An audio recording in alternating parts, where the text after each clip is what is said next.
He's been missing for more than 3 years, and a new piece of information has him coming to Boise. Susan Powell disappeared from her Utah home in 2009.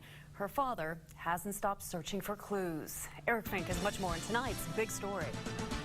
Michelle, Don, Chuck Cox says his son-in-law Josh and Josh's brother Michael drove separate cars along I-84 through parts of Oregon and Idaho in the hours after Susan Powell disappeared. Cox suspects one of those cars may have carried the body of his daughter. Susan Powell vanished from her Utah home in late 2009. Her husband Josh was the prime suspect in her disappearance. Investigators say Josh Powell killed his two sons and then himself in early 2012, leaving little hope of finding out what truly happened to Susan.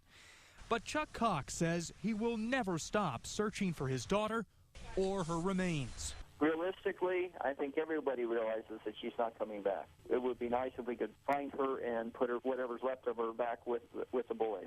A new lead prompted Cox and an investigator to drive an almost 500-mile stretch of I-84, handing out flyers to people who may have seen Josh Powell and his brother Michael and the cars they were reportedly driving just days after Susan disappeared.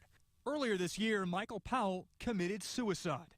Still, Cox, who began his drive along 84 in Pendleton, Oregon Monday afternoon, hopes flyers with pictures of the brothers and the cars will trigger something leading to answers. Somebody is likely to have seen these two silver cars or these two people and narrows the search down tremendously. Maybe tire tracks somewhere where someone didn't expect them to see them, or a gate open. Now it takes on a whole different meaning and a place we can search. So we have a greater possibility, we believe, of finding her.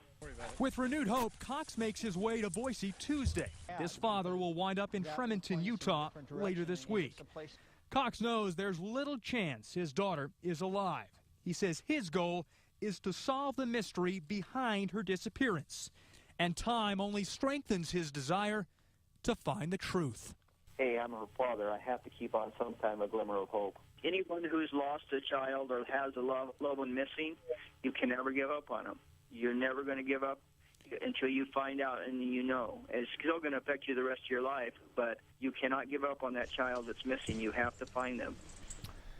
And Chuck tells me he will likely be in Boise late afternoon tomorrow. Now, last Tuesday, the West Valley City, Utah Police Department announced it had closed the case into Susan Powell's disappearance. Don, Michelle?